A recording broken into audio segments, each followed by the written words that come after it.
Eu dei tudo ao meu filho, Lucas. Durante 30 anos, dediquei minha vida a criá-lo. Trabalhei incansavelmente. Cuidei dele durante sua doença, paguei sua educação. Até abri mão do meu casamento, da minha própria vida, só para que ele pudesse ter uma vida melhor. Mas no dia em que contei que tinha perdido meu emprego, a primeira reação dele foi me expulsar, tratando-me como um fardo inútil, um parasita. Foi nesse momento que parei de engolir meu orgulho.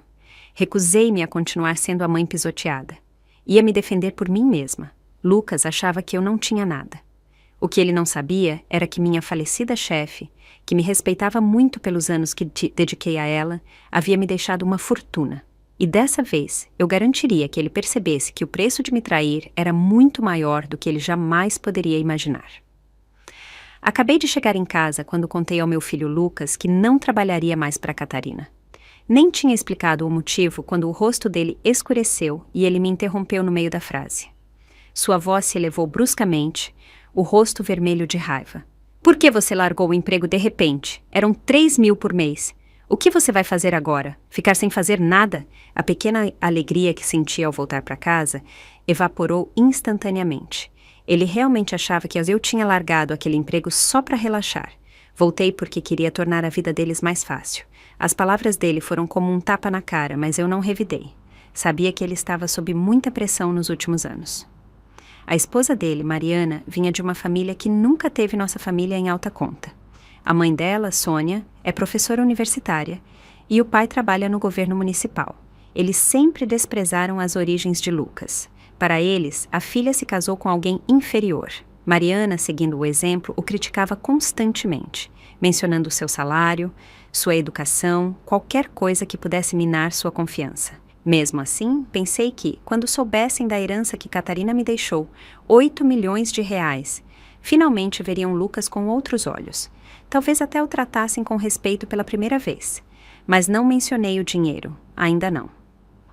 Em vez disso, falei da outra razão pela qual voltei para casa. Você não disse que Mariana estava planejando engravidar em breve? Pensei em voltar para ajudar. Apoiar durante a gravidez, talvez ajudar na recuperação pós-parto, até cuidar do bebê. A expressão de Mariana ficou fria na hora. Juraria que ela até deu uma risadinha de desdém. A recuperação pós-parto exige cuidados profissionais, disse ela com um tom seco. Você trabalhava como empregada doméstica. O que sabe disso? A mãe dela, Sônia, me olhou com desprezo e entrou na conversa sem perder o ritmo. Cuidar de um recém-nascido não é só trocar fraldas e dar mamadeira. É uma ciência. Exige treinamento de verdade. Não é algo que amadores possam lhe dar. As duas combinaram sua condescendência com tanta fluidez que era evidente que já tinham ensaiado essa rotina. E assim, sem mais, me consideraram uma cuidadora incapaz. Soltei uma risada silenciosa e amarga. Nada havia mudado. Elas ainda me viam como inferior. Mesmo assim, para manter a calma, forcei um sorriso e disse: Bem, se está tudo resolvido, não vou me intrometer. Deixo o cuidado do bebê com vocês. Sônia revirou os olhos, como se fosse a única coisa sensata que eu tinha dito a noite toda. Tudo bem, respondeu, mas você vai cobrir os custos da babá e da enfermeira. Eu cuido da contratação e da coordenação. Aquela frase me deixou sem palavras, e um nó se formou no meu peito. Meu filho Lucas interveio imediatamente, continuando a conversa de onde Sônia parou, sem hesitar. Exatamente, mãe. Você nunca deveria ter largado aquele emprego. Nossos gastos estão prestes a dobrar. Você precisa continuar trabalhando. Foi então que entendi, claro como água. Eles nunca quiseram que eu voltasse para casa para descansar. Só precisavam de um salário fixo para a casa. Para eles, eu não era mais que uma empregada, um caixa eletrônico ambulante. Meu rosto endureceu. Tenho 58 anos. Acho que está na hora de descansar e me aposentar. Aposentar? Mariana soltou uma risada amarga. Você nem tem aposentadoria. De que aposentadoria está falando? Suas palavras quase me tiraram o fôlego. Eu quis contribuir para um plano de aposentadoria anos atrás. Foram eles que me disseram para economizar o dinheiro e, em vez disso, ajudar a pagar a hipoteca antes do prazo. Agora, jogavam isso na minha cara. Mariana jogou o cabelo no rosto e retrucou. Isso porque sua renda era patética. Quem mandou comprar uma casa que você não podia pagar sem um empréstimo? Deveria ter planejado melhor. Lucas, tentando acalmar Mariana, levantou a voz para mim. Chega, mãe. Mariana está tentando engravidar, você só está estressando ela. Agora é quando mais precisamos de dinheiro, e você deveria ajudar. Você está em plena forma. Não há motivo para não continuar trabalhando por mais 20 anos. Deixe essa história de aposentadoria para quando tiver 80. Fiquei paralisada, dominada por uma onda de tristeza que não conseguia expressar com palavras. Depois de tudo que dei, cada sacrifício, cada hora trabalhada, cada real ganho, eu ainda era apenas um caixa eletrônico aos olhos deles. Foi então que realmente vi como as coisas eram. Todo aquele discurso de respeito e gratidão eram apenas mentiras açucaradas para me manter trabalhando. Quando Lucas ainda estava na universidade, ele começou a namorar Mariana. Para ajudá-los a viver mais confortavelmente e apaziguar a família preconceituosa de Mariana, abri mão de tudo e me mudei para outra cidade para trabalhar como empregada doméstica interna, só para economizar o suficiente para comprar uma casa para eles. Eles não pagaram 1 centavo, embora o título da casa estivesse apenas no nome deles. Naquela época, com lágrimas nos olhos, eles me disseram: um dia, quando estivermos bem, cuidaremos de você. Você finalmente terá a vida que merece. Mas agora sei o que queriam dizer com a vida que mereço. Uma vida de trabalho sem fim, até meu corpo desistir aos 80 anos. Contive as lágrimas, firmei a voz e disse com determinação: eu disse que me aposento. É definitivo. Ninguém pode tomar essa decisão por mim. Sônia deve ter percebido que Leo falava sério e ficou preocupada que Leo parasse de sustentá-los. Seu tom suavizou instantaneamente. Olha, não é que não entendamos, mas você precisa ser realista. Não há quarto vago na casa para você. Não pode esperar ficar aqui para sempre, pode? Ela hesitou, e algo em sua expressão me deu um frio na espinha. Conheço uma família rica que está procurando uma empregada interna. Bom salário, com moradia e comida incluídas. Você já fez esse tipo de trabalho antes. A transição seria fácil. Mariana interveio com um sorriso debochado. É uma ideia perfeita, na verdade. Você poderia até nos ajudar a te aliviar o peso financeiro. O que ganhar poderia ir para as despesas da casa. Todo mundo sai ganhando, né? Sônia deu de ombros e acrescentou: de qualquer forma, você não precisa descansar. Voltar ao trabalho não vai te matar. Não diga não tão rápido, tente. Se der certo, talvez consiga ficar a longo prazo. Meu rosto ficou mais frio a cada segundo. Eu já disse que me aposentei. Não vou voltar a trabalhar na casa de ninguém nunca mais. O sorriso de Sônia desapareceu. Sua expressão se tornou afiada, calculista. Bem, se você realmente terminou de trabalhar para os outros, tudo bem. Ela fez uma pausa, a voz de repente leve, mas carregada de pressão. Há uma casa de repouso aqui perto, boas instalações, comida e moradia decentes. Você poderia se candidatar a uma vaga com trabalho, talvez ajudar na cozinha, serviços de limpeza, algo para se sustentar. Mariana revirou os olhos e zombou. Isso é mais razoável. Você não pode viver num hotel e esperar que paguemos a conta. Pelo menos numa casa de repouso você se viraria sozinha. Pare de esperar que a gente te carregue. A raiva queimava no meu peito, mas me forcei a manter a compostura. Virei-me para Lucas. Você realmente acha aceitável mandar sua própria mãe esfregar chão numa casa de repouso só para se alimentar? Ele desviou o olhar, mas tentou manter a compostura. Mãe, seja realista. Você sempre disse que queria ser independente. Não é essa a maneira mais digna de fazer isso? Você se sustenta sozinha e não devemos nada um ao outro. E então acrescentou pegando o celular. Tem uma vaga disponível agora. Já liguei antes para verificar. Você poderia se mudar hoje mesmo. Depois, bem na minha frente, começou a discar o número novamente. Mal podia acreditar no que estava vendo. O menino que criei com toda a minha vida estava agora tão ansioso para me empurrar para fora da porta, como se eu fosse um peso morto. Minhas mãos tremiam e as lágrimas escorriam pelo meu rosto sem parar. Lucas, eu dei tudo para te criar. Gastei todas as minhas economias para comprar uma casa para você. E agora, neste momento, você só me vê como um fardo que quer se livrar.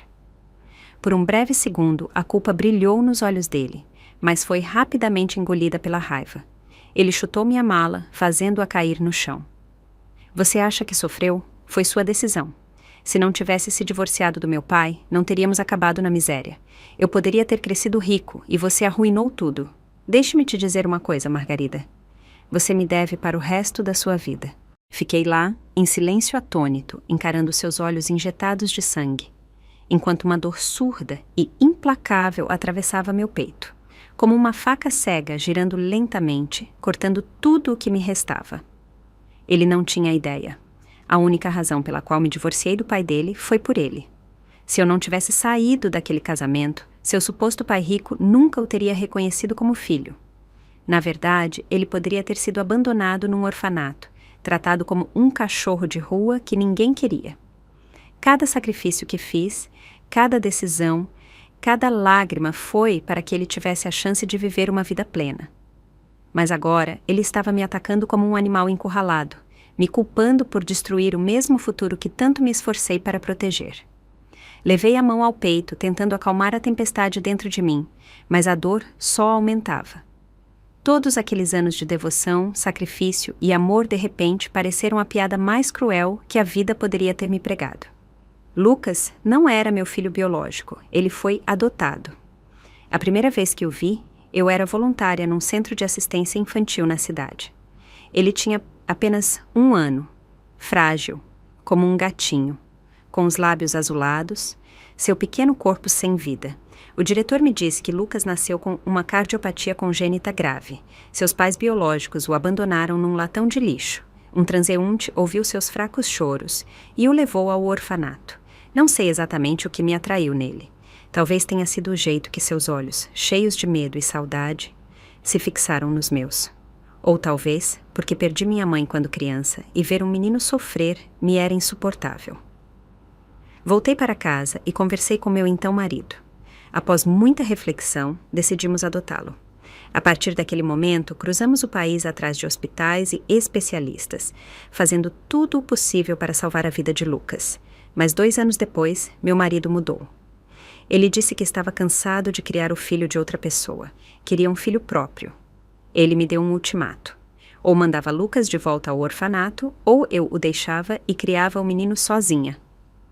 Não hesitei. Escolhi Lucas. Naquela época, a condição dele ainda era instável. Eu temia que voltar ao orfanato significasse um atraso no tratamento ou, pior, o fim de sua vida. Então, trabalhei em dobro, às vezes em 3 empregos ao mesmo tempo.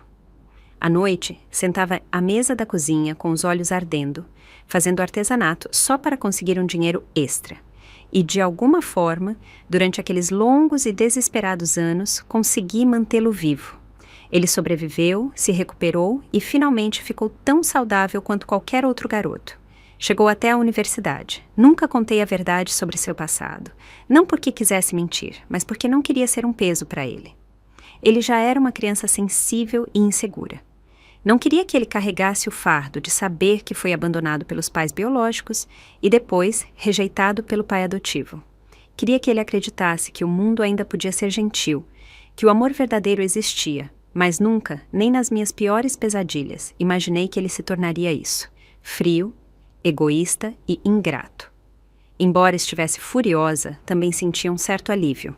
Graças a Deus, nunca mencionei o fundo fiduciário. Se eles soubessem que os 8 milhões de reais já haviam sido transferidos legalmente para mim, imagino como tudo teria sido ainda mais feio. Olhei para Lucas com uma expressão gélida e impassível. Se você é tão sem coração, que seja. A partir de agora, está acabado. Você e eu não temos mais nada a ver um com o outro. Abaixei-me, peguei minha mala e me virei para sair. Mas, de repente, Sônia agarrou meu braço. O que você está dizendo? Lucas é seu filho. Você deveria ser responsável pelo futuro dele. Não pode simplesmente fazer as malas e ir embora. Mariana ecoou a indignação da mãe. Que tipo de mãe faz isso? Você o criou e agora quer lavar as mãos. É uma irresponsabilidade incrível. Soltei uma risada fria. Você é professora universitária, uma mulher educada, e esse é o argumento? Legalmente, um pai só é obrigado a cuidar de um filho até os 18 anos. Eu apoiei Lucas até os 30. O que mais esperam? O rosto de Lucas se contorceu e sua voz subiu com fúria. Isso não é ser mãe, é pagar por suas más decisões. Tudo de miserável na minha vida é culpa sua. Você me deve para o resto da sua vida. Quase imediatamente ouvi gritos furiosos atrás de mim. Você está renegando seu próprio filho. Você nem é humana. Não se orgulhe tanto, Margarida. Quando estiver velha, doente e ninguém quiser cuidar de você, veremos até onde vai essa independência. Ninguém vai contratar uma mulher da sua idade. Quando tocar o fundo do poço, não volte rastejando para nós. Parei, virei-me lentamente e os encarei com fria indiferença. Vocês deveriam se preocupar mais com vocês mesmos, disse calmamente. Não esqueçam que a casa onde vivem, que consideram um direito de nascença, eu comprei com cada centavo que juntei ao longo dos anos. Se eu decidir recuperá-la, não tenham tanta certeza de que ainda terão um lugar para morar. Mariana avançou pela porta, apontando para meu rosto, furiosa. Nem ouse tocar nesta casa. Está registrada no nome de Lucas e meu. É legalmente nossa. Você não tem nenhum direito. Quanto mais ela gritava, mais calma eu me sentia. Tudo bem, disse, com a voz firme. Então escutem bem. Não me importa se tiver que gastar o preço de 2 casas.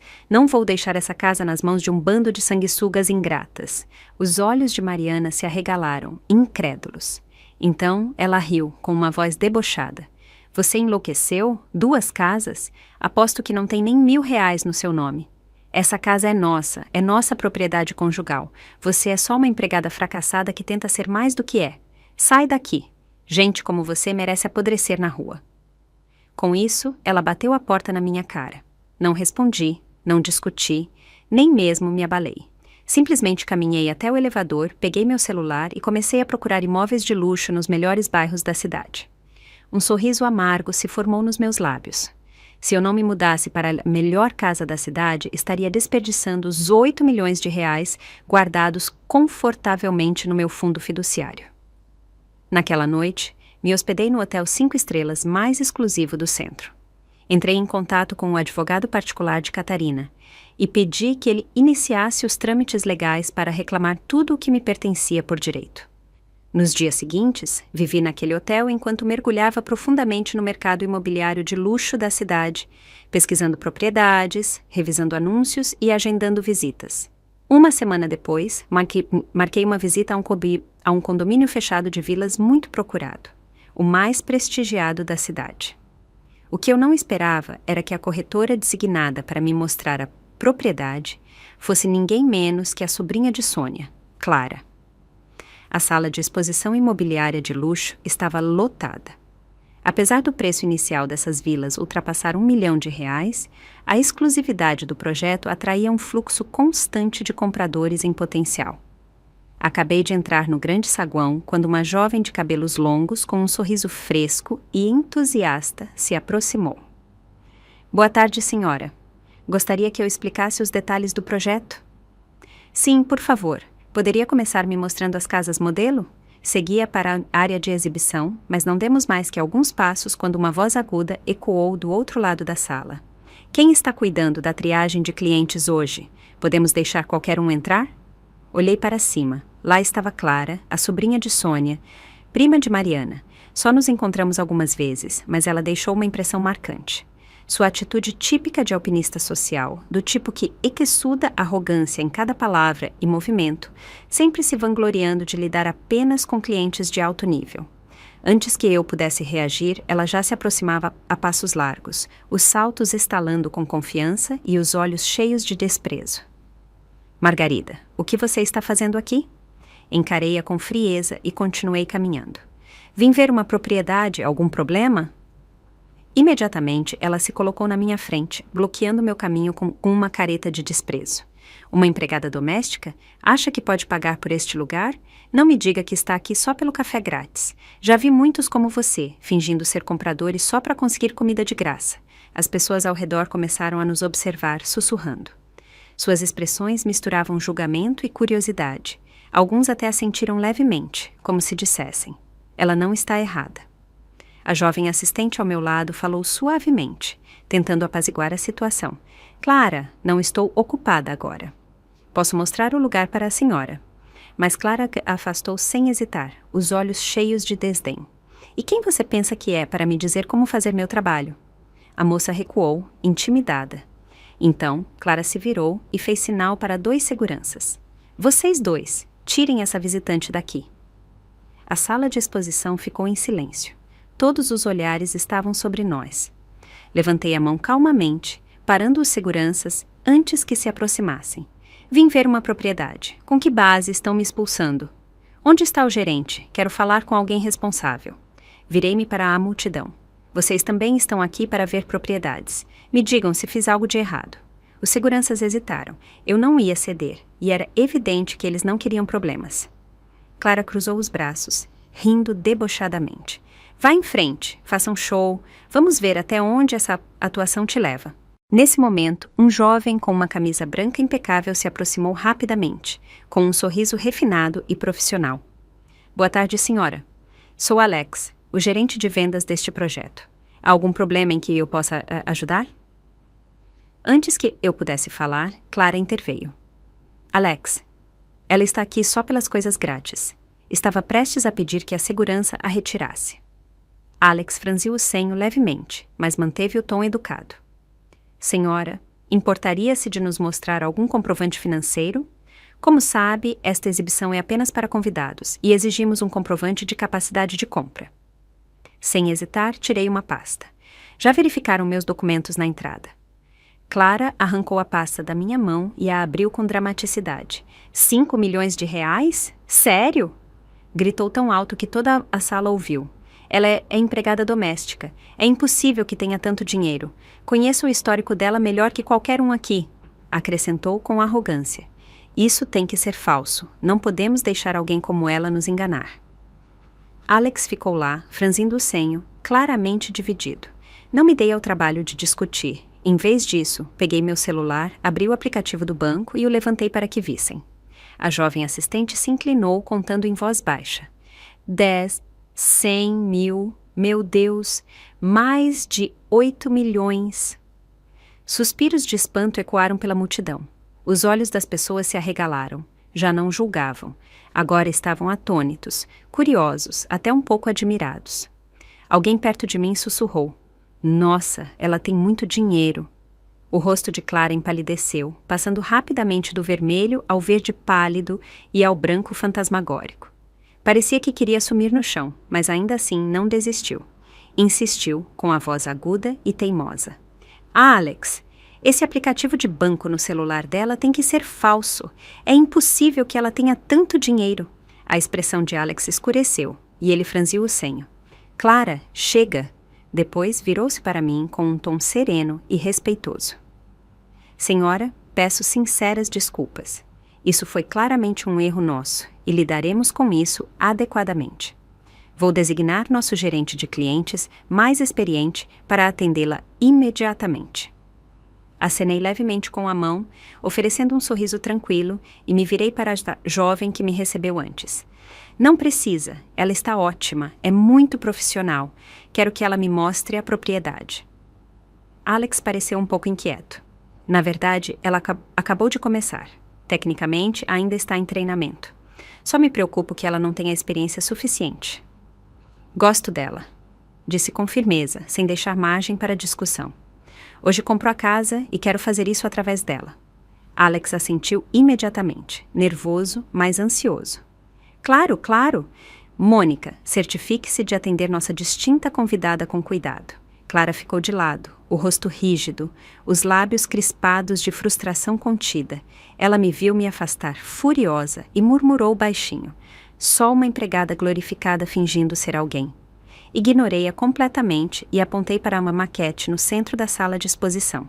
Quero ver essa, disse a Mônica.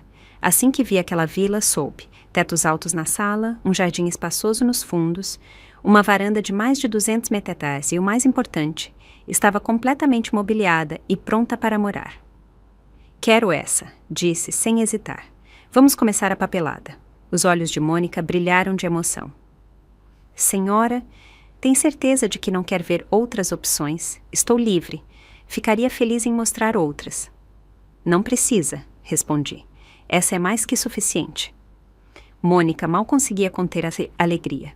Senhora, esta será a primeira venda que fechei. É meu amuleto da sorte. Fomos para a área de assinaturas, e enquanto revisava a minha papelada, um murmúrio baixo começou atrás de mim. Nossa, ela assinou sem pensar 2 vezes. 1,5 milhão. Nem piscou. O dinheiro manda, né? Não se deixe enganar, murmurou alguém. Clara não disse que ela é só uma empregada doméstica? Deve estar ostentando o dinheiro do chefe. Hoje em dia, até empregadas sabem fazer um espetáculo. Sério? Que tipo de chefe confiaria milhões a uma empregada? Então, a voz de Clara interrompeu os sussurros, impregnada de veneno fofoqueiro. Vocês não fazem ideia. Ela não é uma empregada qualquer. Não. Ela é uma dessas assistentes que moram na casa de velhos ricos. Sabe? Não só limpa o pó e esfrega o chão, se é que me entendem. Nossa, na idade dela, isso é uma vergonha. Que nojo. Tem gente que vende qualquer coisa por dinheiro. Se a família dela soubesse, não ficaria humilhada? Deixei o contrato de lado e me virei para Mônica. Mônica, disse com um sorriso firme, pode me colocar em contato com o Alex de novo? Quero comprar outra propriedade. A sala ficou em completo silêncio. Era como se o ar tivesse congelado. Os olhos de Mônica se arregalaram, a voz trêmula de incredulidade. Senhora, tem certeza? Quer outra? Exato, disse calmamente. Uma para morar, outra como investimento. Então sorri um pouco mais, embora eu tenha um pequeno favor a pedir ao Alex. Alex voltou rapidamente, com um sorriso ainda mais radiante, quase exalando entusiasmo. Olá novamente, senhora. Por favor, me diga como posso ajudá-la. Confirmei a compra da primeira propriedade, disse. Estou pronta para assinar o contrato e gostaria de adicionar uma segunda unidade também. Fiz uma pausa, com um tom frio. Mas espero que sua equipe lide com o comportamento inadequado de certos funcionários. O sorriso de Alex murchou. Sua mirada percorreu a sala e caiu rapidamente sobre Clara. Clara, você está causando problemas de novo. Peça desculpas ao cliente agora. Clara levantou o queixo, desafiadora, recusando-se a ceder. Por que eu deveria me desculpar? Só falei a verdade. Ela era empregada doméstica, uma dessas que só atendem velhos ricos. Levantei a cabeça lentamente, semicerrando os olhos enquanto encarava. Você diz que meu filho te contou isso? Então, deixa eu te contar uma coisa em troca. Ele também disse uma vez que sua pequena carteira de negócios fechados não veio das suas supostas habilidades, mas das noites que você passava na cama com seus clientes. Verdade, né? O rosto de Clara empalideceu. Seus lábios tremiam. Você está mentindo. Isso é calúnia. Ah, é? Você não me caluniou há poucos minutos? Agora, de repente, sabe o que é calúnia. Virei-me para Alex, que entendeu na hora. Sua expressão ficou sombria. Clara, chega. Segurança, escoltem-na para fora do prédio. A partir de hoje, você está demitida. Clara entrou em pânico, os olhos cheios de lágrimas. Alex, eu não estava mentindo. Ela realmente era empregada doméstica, mas o tom de Alex permaneceu firme. Você violou gravemente as políticas de conduta da empresa. Está demitida com efeito imediato. Levantei a mão para impedir que os seguranças se movessem. Espera, disse calmamente. Ela não vai a lugar nenhum ainda. Ela me difamou publicamente e não vou deixar isso passar despercebido. Naquele instante, peguei meu celular e fiz uma ligação. Alô? Sim, é da polícia. Quero registrar uma queixa por difamação e assédio público. 10 minutos depois, 2 policiais chegaram à sala de exposição. Após ouvirem meu relato e revisarem o incidente, deram a Clara uma advertência formal e deixaram claro: se ela não se desculpasse publicamente, eu tinha todo o direito de prestar queixa. Acuada e tremendo de raiva, Clara finalmente murmurou, entre dentes: desculpe-me. Ela lançou a Mônica e a mim um último olhar de ódio antes de sair furiosa. Os olhos ardendo de inveja, especialmente ao ver Mônica se preparando para fechar a segunda venda. A mesma Mônica que ela havia menosprezado há apenas 1 hora agora era a estrela do dia. No fim, assinei os contratos das 2 propriedades e paguei tudo à vista, sem hesitar. Mônica estava ao meu lado, os olhos brilhando de emoção. Mal conseguia falar. Senhora, não tenho palavras para agradecer. Trabalho aqui há 3 meses sem vender uma única unidade, e hoje 2 de uma vez. Você é realmente meu milagre. Para demonstrar sua gratidão, ela insistiu em cuidar pessoalmente da limpeza completa e dos preparativos para a mudança. Aceitei com prazer. Pela primeira vez em anos, me senti verdadeiramente leve, como se toda a humilhação, ressentimento e amargura tivessem desaparecido como poeira ao passar pelas portas da minha nova vila. Naquela noite, ao voltar para o hotel, meu celular tocou. Era Lucas. O que diabos você fez para arruinar o emprego da Clara? A família dela está atrás de nós agora, exigindo respostas. Como você vai consertar isso? Respondi com desdém. Que venham, esse é o seu problema agora. Eu te disse, acabou, não te devo nada. Você causou problemas e agora espera que a gente lide com as consequências? Isso não está certo. Aquilo fez meu sangue ferver.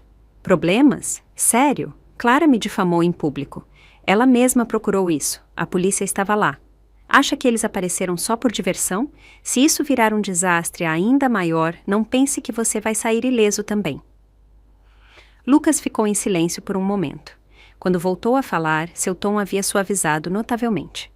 Tá bom, vamos seguir em frente. Por sinal, lá estava aquele tom hesitante, aquele interesse calculado.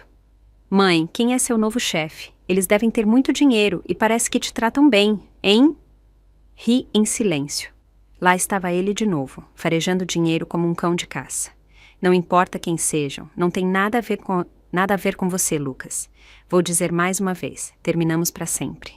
Com isso, encerrei a ligação e bloqueei os números dele, de Mariana e de toda a família deles. Mas o que eu não esperava era que poucos dias após me mudar para minha nova casa, eu encontraria alguém que não planejava ver novamente. Sônia. Naquela tarde, eu estava numa sala de exposição de pianos de alta qualidade no centro, procurando opções para um piano de cauda. Acabei de me sentar no banco, pronta para testar as teclas, quando as portas principais se abriram e um tumulto de passos ecoou pelo espaço. Sônia entrou, cercada por seu círculo habitual de amigas da alta sociedade, com vozes altas e estridentes, de autoproclamada importância. Que tipo de loja é essa? Zombou Sônia. Deixar qualquer um sentar e tocar um piano. Que falta de profissionalismo. Seu olhar caiu sobre mim, e o sarcasmo praticamente escorria de seu sorriso. Margarida, você lavou as mãos antes de tocar esse instrumento? Não trabalhou na limpeza todos esses anos? Deus sabe que tipo de germes estão nos seus dedos. Quem diria que um piano tão caro poderia ser contaminado tão facilmente? Sua pequena comitiva riu entre dentes e sussurrou entre si, olhando-me com um desprezo mal disfarçado. Então, essa é a sogra de que você falava? Perguntou uma delas, sem nem se dar ao trabalho de baixar a voz. Nossa, ela não pode comprar um, então vem aqui só para fingir. Que vergonha! Outra mulher, com o cabelo preso num coque dramático e óculos de sol enormes no nariz, me olhou com desdém. Nossa! Não há nada mais irritante que alguém tentando fingir elegância com bolsas falsificadas.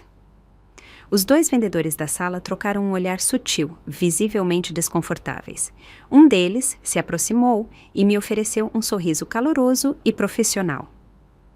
Por favor, senhora, sinta-se à vontade para continuar testando o piano. Eles estão aqui para isso, sem necessidade de comprar. Assenti educadamente. Depois, voltei para a partitura e me preparei para tocar. Para aliviar a tensão crescente na sala, o outro vendedor se aproximou de Sônia e seu grupo. Senhoras, bem-vindas. Há algum modelo em particular que gostariam de ver? Ficaria feliz em mostrar nossa seleção. Sônia me lançou um olhar frio e respondeu bruscamente. Íamos dar uma olhada, mas agora não tenho tanta certeza. Está claro que esta loja não se importa com seus instrumentos nem com seus clientes. Sorri calmamente para o vendedor e disse com clareza. Preciso de um pouco mais de tempo para testar alguns. Pretendo comprar hoje mesmo. A mulher do coque zombou e se jogou num sofá próximo, cruzando os braços. Claro que sim. Vou ficar aqui para ver como você sai dessa. Mal posso esperar para te ver fugir sem comprar nada. Sônia puxou o braço da amiga. Vamos para outro lugar. Só de estar perto de gente assim já me deixa de mau humor. Mas eu sabia que não era verdade. Sônia já tinha ouvido de Clara que eu comprei 2 vilas. Era evidente que ela não tinha certeza se acreditava, mas temia que eu provasse que ela estava errada de novo. Sua amiga, porém, não se deixou convencer tão facilmente. Vou ficar aqui, disse a mulher do coque, com um sorriso debochado. Não vou dormir esta noite se não vir essa mulher cair de cara. As palavras dela pareceram animar o resto do grupo. Todos ficaram, esperando o que achavam que seria um desastre divertido. Escolhi uma das minhas peças favoritas e deixei meus dedos tocarem suavemente as teclas. As notas flutuaram pela sala, suaves e firmes, como a melodia da sonata ao luar, que encheu o ar. A mulher do coque torceu a boca em desdém e bufou. Que é isso? Parece barulho. Quem ensinou ela a tocar? Acha que pode estar numa loja de pianos com esse desastre? Mas antes que eu pudesse responder, o vendedor ao meu lado começou a aplaudir, com genuína admiração nos olhos. Senhora, isso foi lindo.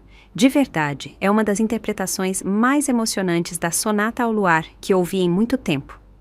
A mulher do coque revirou os olhos com tanta força que quase caiu. Nossa, por favor! Se ela tivesse tanto talento, não estaria presa na vida sem futuro que leva agora. Seus elogios são óbvios demais, querido. Nesse momento, um grupo de jovens entrou na sala de exposição. Eles não disseram uma palavra, apenas ficaram atrás de mim, ouvindo em silêncio.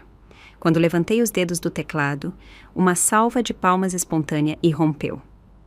Nossa, isso foi incrível. Estudo piano há anos e ainda não consigo transmitir essa emoção na Sonata ao Luar. Sério, você capturou aquela atmosfera enevoada e onírica com tanta naturalidade. Você é incrível. Sônia estava por perto, franzindo o senho e semicerrando os olhos com visível confusão. Ela não conseguia processar a situação. Como alguém que ela sempre menosprezou poderia tocar com tanta graça e habilidade? A verdade era que eu devia esse momento de paz, de música, à minha falecida chefe. Ela vinha de uma família prestigiada, a mulher mais elegante e sincera que já conheci. Nunca me menosprezou. Na verdade, me tratava mais como uma irmã mais nova do que como uma empregada.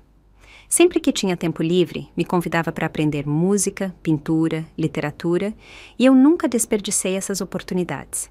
Estudei com dedicação, profundamente grata por sua generosidade e paciência. Ao longo dos anos, isso não apenas mudou meu estilo de vida, mas transformou meu espírito. Continuei tocando, deixando as teclas levarem minha mente, enquanto o rosto da mulher do coque azedava com o crescente fluxo de elogios. Ela baixou a cabeça, visivelmente inquieta. Então, num último esforço, desesperado para salvar as aparências, levantou a cabeça de repente. E daí que sabe tocar uma música? E daí? Se é tão impressionante, compre o piano agora. Já tinha tomado minha decisão. Calmamente, entreguei meu cartão ao vendedor. Obrigada, senhora, disse ele alegremente. Serão 150 mil reais. Digitei minha senha. Transação aprovada. Senhora, poderia me dar seu nome para finalizar a nota fiscal? Perguntou. Claro, disse e escrevi. Margarida Torres. A mulher do coque empalideceu. Virou a cabeça para Sônia, incrédula. Você disse que ela trabalhava para outra pessoa, que as vilas que ela comprou nem eram dela. O rosto de Sônia mudou. Ela se aproximou com uma expressão entre a incredulidade e algo muito mais confuso. Você? Você comprou esse piano? E aquelas 2 vilas também eram suas? Sorri. As faturas e os contratos estão no meu nome. Se não são meus, de quem seriam? O rosto dela se contorceu instantaneamente. Uma tempestade de choque, inveja, suspeita e amargo arrependimento a atravessou. Margarida, você era só uma empregada doméstica. De onde veio todo esse dinheiro? Cada real que gasto foi ganho de forma legal e legítima. Minha voz era cortante e fria. Sônia zombou. Por favor, você deve ter feito algo sujo para conseguir isso. A mulher do coque interveio imediatamente. Talvez seja uma golpista. É assim que as pessoas ganham dinheiro rápido hoje em dia. Mal as palavras saíram de sua boca, outra mulher, que estava calada até então, explodiu de repente. Que golpista! Nem ouse brincar com isso. Ela pegou o celular com as mãos trêmulas. Alô? 190. Preciso da polícia. Tem uma golpista aqui. Antes que alguém pudesse reagir, ela desligou e avançou sobre mim, tentando arrancar minha roupa num ataque de fúria. O pessoal da loja correu para contê-la.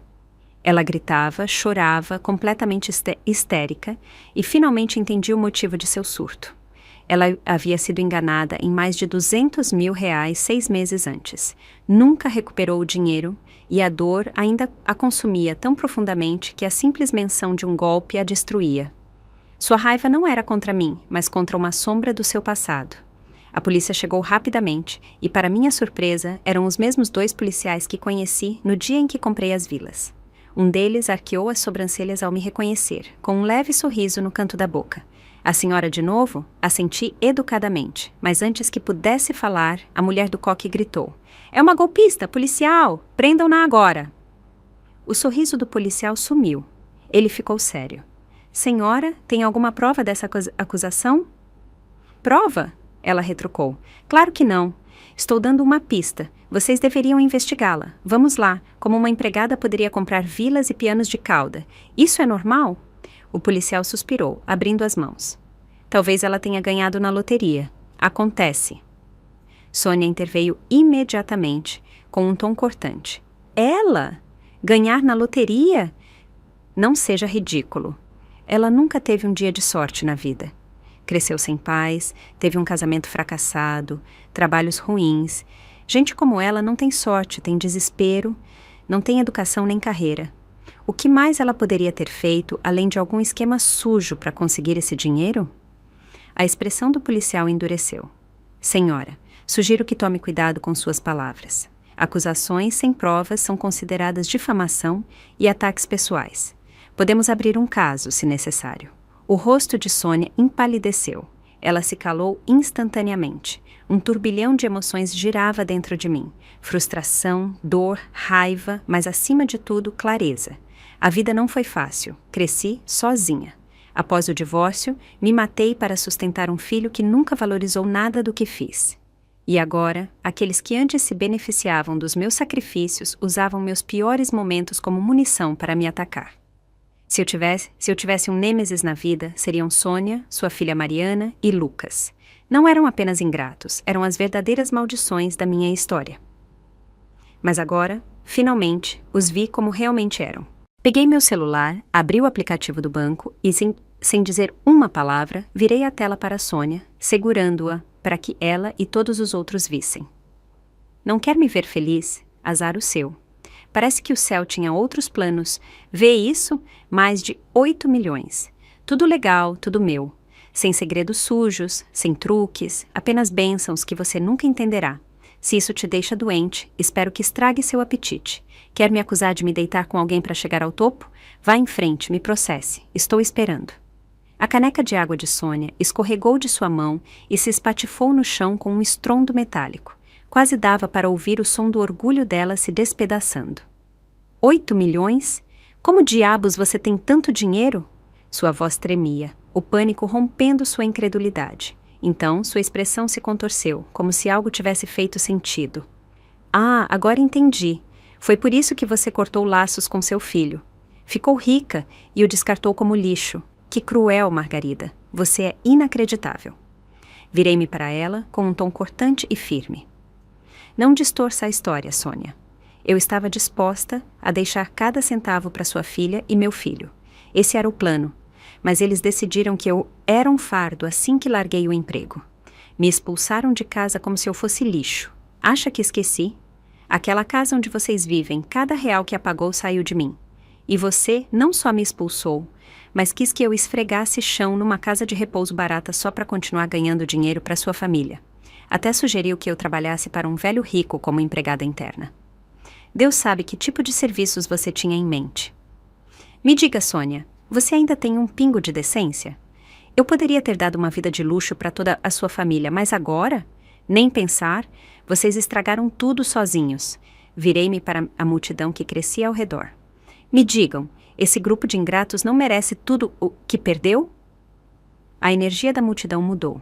Seus olhos, antes cheios de fofocas, agora transbordavam de julgamento, voltados diretamente para Sônia e suas amigas. O rosto de Sônia ficou vermelho, como o de um golpista pego no flagra. "Você está mentindo. Nunca dissemos que você deveria trabalhar para um velho." "Ah, é?" disse calmamente. "Posso mostrar a gravação para todos. Deixo vocês ouvirem suas palavras exatas." O rosto dela ficou pálido, e por um segundo vi medo de verdade em seus olhos. "Essa gravação deve estar editada. Não vou ouvir essa porcaria." Sua voz falhou enquanto ela se virava e caminhava para a saída. "Margarida, você é cruel até o osso. Um dia você vai ter o que merece." E com isso, ela saiu furiosa, batendo a porta atrás de si. Finalmente exalei. Estava acabado por enquanto, mas eu sabia que não podia achar que estava realmente resolvido. Com tanto dinheiro em jogo, pessoas como Sônia e Lucas nunca ficam quietas por muito tempo. O que eu não esperava era o quão rápido Lucas voltaria à cena. Na manhã seguinte, o porteiro me entregou um enorme buquê de flores, dizendo que alguém o deixou na portaria para mim. Franzi o senho, arrastei as flores para dentro e as examinei com cuidado. Bem no centro havia um cartão. Desejo um fim de semana feliz. Com carinho, seu filho Lucas. Quase ri, enojada até o fundo da alma. Foi tão descarado que quase achei graça. Sem hesitar, peguei o buquê e joguei direto no lixo da cozinha. Depois, tirei uma foto. Pétalas amassadas, caules tortos e o cartão amassado, tudo num único quadro. E enviei para a portaria. De agora em diante, rejeite qualquer entrega dessa pessoa. E, por favor, envie essa foto para ele. Não queria apenas que o rejeitassem, queria que o humilhassem. De fato, nunca mais recebi outro buquê dele, mas ele não desistiu. Pelo contrário, intensificou seu comportamento. Começou a esperar do lado de fora do condomínio fechado todos os dias. Chovesse ou fizesse sol, fosse dia de semana ou fim de semana, ele estava lá, à espreita, desesperado. Cada vez que eu entrava ou saía, ele fazia outro show lamentável, como um personagem de uma tragédia barata. Um dia, chegou a se ajoelhar na calçada, chorando histericamente. Mãe, por favor, não fique mais brava, volta para casa. Eu errei. Mãe, não importa o que aconteça, ainda sou seu filho. Como você pode ser tão fria comigo? Nem me dei ao trabalho de olhar para ele. Sua teatralidade só me causava arrepios. No fim, cansei tanto daquela situação que contratei um motorista em tempo integral. Todos os dias, eu me sentava no banco de trás com os vidros fechados, passando pelo portão principal, diretamente para a garagem da minha vila, sem contato visual, sem conversa, sem chance de ele me alcançar. Lucas continuou assim por 2 semanas inteiras, mas, quando ficou claro que eu não cederia, ele finalmente desistiu. Pelo menos foi o que pensei. Em vez disso, ele mudou de tática. Ele começou a investigar e, de alguma forma, conseguiu contatar meu ex-marido, Ricardo, que também foi o pai adotivo de Lucas. Foi então que as coisas começaram a tomar um rumo que eu não havia previsto. Lucas não estava mais tentando se reconciliar. Ele queria me controlar, me esmagar, me destruir completamente. Ficou claro que, se não conseguisse o que queria, preferiria me ver arruinada. Uma tarde, meu celular tocou. Era Ricardo. Não falávamos há mais de 20 anos. Eu não fazia ideia de como ele conseguiu meu número. Só queria te avisar, disse ele calmamente. Lucas veio me procurar, chorou e implorou para que eu te convencesse a voltar para casa. Não sei o que aconteceu entre vocês. E, francamente, disse a ele que não é da minha conta. Só lembrei que não sou o pai biológico dele. Até disse que o que acontece entre vocês não me diz respeito. Sou um estranho, mas ele insistiu que eu estava mentindo. Chegou a aparecer no meu escritório e fez um escândalo. Não tive escolha a não ser fazer um teste de paternidade para calá-lo. Mas não contei toda a verdade. Cumpri minha promessa de anos atrás. Não revelei o verdadeiro passado dele. Resumindo, agora ele sabe que não sou o pai dele, mas você ainda é a única mãe dele. Desliguei, me preparando. Sabia que era só uma questão de tempo até Lucas bater à minha porta novamente. Quando ele o fizesse, eu estaria pronta. Contaria tudo, a verdade que tanto quis evitar. Diria para ele procurar a mãe que o abandonou num latão de lixo e parar de tentar destruir minha vida. Mas esse confronto nunca aconteceu. Em vez disso, Lucas tomou um caminho mais sombrio, um que eu não havia previsto. Cerca de 1 semana depois, notei algo estranho. O jeito que as pessoas do bairro me olhavam mudou. Seus olhares se demoravam mais, seus sorrisos ficavam mais fracos, mais forçados. No início, ignorei, até que Mônica me ligou uma tarde. Margarida, só queria te dizer que sei que você é uma boa pessoa. Por favor, não deixe que o que as pessoas estão dizendo te incomode. Fiquei confusa. O que as pessoas estão dizendo? Foi então que descobri o que realmente havia acontecido. Eu tinha me tornado uma sensação na internet, mas não do tipo bom. Lucas começou a fazer lives diárias numa rede social popular. O título do canal dele? Como Minha Mãe Me Abandonou. Cliquei e vi o quadro completo. Ele não me acusou diretamente de ser sua amante ou de algo escandaloso. Ele optou por algo muito mais insidioso. Criou uma história lacrimosa e manipuladora, se apresentando como um filho desolado e abandonado, enquanto me transformava no vilão frio, cruel e ganancioso. Nas lives, ele dizia coisas como: minha mãe nunca me amou de verdade. Trabalhei duro, estudei muito e ela nem me apoiava minimamente. No ano em que entrei na universidade, ela foi para outra cidade trabalhar como empregada interna para gente rica, me deixando morando sozinho num apartamento alugado. Quando me casei, ela não contribuiu com um centavo. Nem quando minha esposa ficou grávida, ela ofereceu qualquer ajuda. Agora que de repente ficou rica, me deixou completamente de lado, como se eu nunca tivesse existido. Não quero nem dinheiro. Só quero que ela me reconheça como filho, mas ela nem diz meu nome. Agora vive numa mansão, dirige carros de luxo e curte uma vida de elite, enquanto sou julgado e humilhado na rua. A sessão de comentários explodiu. As pessoas se dividiram em dois lados. Alguns tinham pena dele, outros me chamavam de desalmada, e, claro, havia os instigadores. Uma mãe assim não merece esse nome, deveria ter vergonha. Que triste. Daria qualquer coisa para dar a ele o amor que nunca teve. A live dele foi um sucesso. O número de seguidores disparou. Ele até começou a vender produtos e mercadorias no canal, aproveitando a onda de doações por pena dos seus supostos seguidores. Seremos o calor que sua mãe nunca te deu. Você merece algo melhor, garoto doce. Ela não merece felicidade. E então, as coisas pioraram ainda mais. As pessoas começaram a cavar minha vida pessoal, meu nome, minha foto, meu endereço, tudo começou a circular nos comentários e reposts. Eu me tornei oficialmente a cara da vilã das redes sociais, a mãe mais cruel da internet. Naquela noite, meu celular tocou novamente. Era meu advogado. Margarida, podemos tomar medidas legais imediatamente. Podemos pedir a remoção do conteúdo difamatório, exigir um pedido de desculpas público e buscar indenização por danos. Parei por alguns segundos e depois sorri calmamente. Sem pressa, deixe ele atuar um pouco mais. Primeiro, vou resolver isso do meu jeito. Na mesma noite, criei minha própria conta na plataforma de streaming e lancei meu canal ao vivo. Intitulei-o Então, essa é a mãe que abandonou o Lucas. Primeiro entrei na live de Lucas e enviei vários milhares de reais em doações, o que chamou a atenção instantaneamente e agitou o chat ao vivo. Depois, enviei uma mensagem na tela para todos verem. Olá a todos, sou a mãe cruel de que Lucas fala. Ele está há semanas chorando, dizendo que cortei seu apoio financeiro. Venham ao meu canal, vou mostrar a verdade. Esta noite estou sorteando 100 mil reais em prêmios. Juntem-se, é por ordem de chegada. Em questão de segundos, uma avalanche de espectadores entrou na minha live. O tráfego disparou e comecei a distribuir os prêmios prometidos. A sessão de comentários explodiu de animação. Obrigado, mamãe doce. Essa é a verdadeira rainha do conteúdo. Tomando nota, ela é mais carinhosa que minha própria mãe. Aproveitando o impulso viral, iniciei minha live oficialmente. Não perdi tempo adoçando as coisas. Falei direto para a câmera.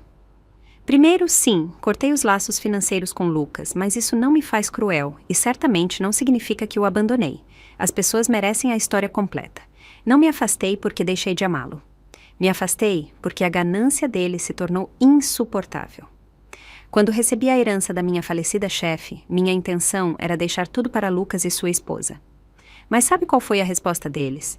Em vez de gratidão, me acusaram de querer me aproveitar e se uniram para me expulsar de casa. Até sugeriram que eu me mudasse para trabalhar como empregada interna de um velho desconhecido, porque para eles meu único valor era continuar trabalhando e trazendo dinheiro para a casa. Para eles, eu não era uma mãe, era uma conta bancária. Enquanto falava, mostrei um escaneamento dos documentos fiduciários da minha antiga chefe, uma declaração autenticada em cartório que comprovava que herdei aproximadamente 8 milhões em ativos. O dinheiro que tenho vem de um fundo fiduciário legítimo, deixado por uma mulher que me tratou como família. Ela não tinha filhos e me nomeou sua única beneficiária. Os comentários explodiram novamente. Perdi 9 milhões? Que tipo de chefe faz isso? Finalmente, o karma recompensa um coração bom. Isso não é frieza, é clareza. Claro, nem todos estavam convencidos. Alguns céticos surgiram. Mesmo assim, você é a mãe dele. Não era para apoiar seu filho? Abandoná-lo após o casamento parece meio cruel. Respondi com calma, sem piscar. Deixe-me perguntar, sustentar um filho significa ser o caixa eletrônico pessoal dele para sempre? Criei Lucas sozinha desde que ele tinha 1 ano. Paguei suas mensalidades escolares, comprei uma casa para ele. E o que recebi em troca? Suspeitas, rejeição, desrespeito e ser expulsa da minha própria casa. Queriam que eu continuasse trabalhando como uma máquina para bancar o estilo de vida deles enquanto me tratavam como um fardo. Então, joguei a última carta. Uma gravação de áudio de Lucas ao telefone tentando me convencer a ser empregada interna de um velho. A ligação foi captada pelo sistema de segurança da casa do idoso. Era uma prova irrefutável. Os comentários explodiram novamente. Nossa, isso não é só oportunismo, é abuso financeiro. Cortá-lo não é crueldade, é sobrevivência. Assim se parece a culpa transformada em arma. Ele não chora por amor, chora por dinheiro. Parabéns, senhora. Esse filho merecia ser deixado de lado. Sabia que isso era só o começo. Lucas não sentia falta da mãe, sentia falta do dinheiro. E essa guerra mal havia começado. Olhei para a enxurrada de comentários na tela e soltei uma risadinha silenciosa. Depois, me inclinei para a câmera e falei diretamente com o público. A verdade é que nunca houve necessidade de cortar laços com Lucas. Instantaneamente, pontos de interrogação encheram o feed de comentários. Continuei, calmamente. Porque ele nunca foi meu filho biológico. Eu o adotei quando era voluntária num orfanato local. Ele tinha apenas 1 ano. Nasceu com uma cardiopatia congênita grave e foi abandonado pelos pais biológicos num latão de lixo. Mal se agarrava à vida quando o encontrei. Levei-o para casa por pura compaixão. Gastei todo o meu dinheiro para conseguir cuidados médicos para ele. Meu divórcio do meu ex-marido não foi por infidelidade, mas porque ele insistiu em ter um filho biológico e se recusou a continuar criando Lucas. Me deram uma escolha: mandar Lucas de volta ao orfanato ou abandonar meu casamento e criá-lo sozinha. Escolhi Lucas. Abri mão do meu casamento, da chance de ter filhos, só para dar a ele uma oportunidade de viver. Trabalhei em turnos noturnos, servi mesas, limpei casas, qualquer coisa que fosse necessária. Economizei até ele recuperar a saúde. Mandei-o para a universidade. Até comprei uma casa com o dinheiro que tanto me custou a ganhar. E o que recebi em troca? Ele se recusou a me deixar morar nessa mesma casa. Me expulsou como uma estranha. Agora ele está me difamando na internet, dizendo que o abandonei, até espalhando rumores de que me deitei com alguém para ficar rica. Me digam como devo responder a alguém assim. Enquanto falava, enviei uma série de imagens, contas de hospital, recibos médicos, comprovantes de mensalidades escolares, passagens de transporte público, todos os fragmentos de uma vida dedicada a dar, uma vida de sacrifício capturada em papel e tinta. Os comentários explodiram. Nossa, quem faz isso com uma mulher que salvou sua vida? Usou a mãe adotiva como esponja e depois a jogou fora. Vive na casa que ela pagou e ainda a expulsou. Nojento. Deus deu a vida a ele, ela deu todo o resto e ele se virou e a apunhalou pelas costas. A reação foi imediata. Os espectadores voltaram para a live de Lucas e começaram a inundar os comentários dele com indignação. Como podemos apoiar alguém como você? Que vergonha! Fez-se passar por vítima enquanto sugava sua mãe. Você é o cruel, não ela. O rosto de Lucas empalideceu visivelmente na câmera. Por que acreditam nela? Gritou. Ela está mentindo. Se eu não era o filho verdadeiro dela, por que fez tudo isso por mim? Ela está manipulando vocês. Ninguém iria tão longe por um filho que não é seu. De volta à minha live, mais espectadores exigiram provas concretas. Sem hesitar, enviei uma cópia digitalizada do certificado oficial de adoção. Este é o registro emitido pelo governo, verificado, público e autêntico. A sessão de comentários explodiu novamente. Pronto. Fim da discussão. Ela diz a verdade. Isso não é só traição, é falência moral. Usou o amor dela, o dinheiro dela, a vida dela e ainda tentou destruí-la. Denuncie-o. Ele não merece uma plataforma. E justo quando achei que não poderia piorar, Lucas dobrou a aposta. E daí se eu não era o filho verdadeiro dela? Ela não tinha que me salvar. Eu nunca pedi isso. Talvez se ela não tivesse me adotado, uma família de verdade teria me pegado. Ela arruinou minha vida. Nunca deveria ter interferido no meu destino. Essa foi a gota d'água. A internet explodiu. Você está bravo porque ela te salvou? É a coisa mais nojenta que já ouvi.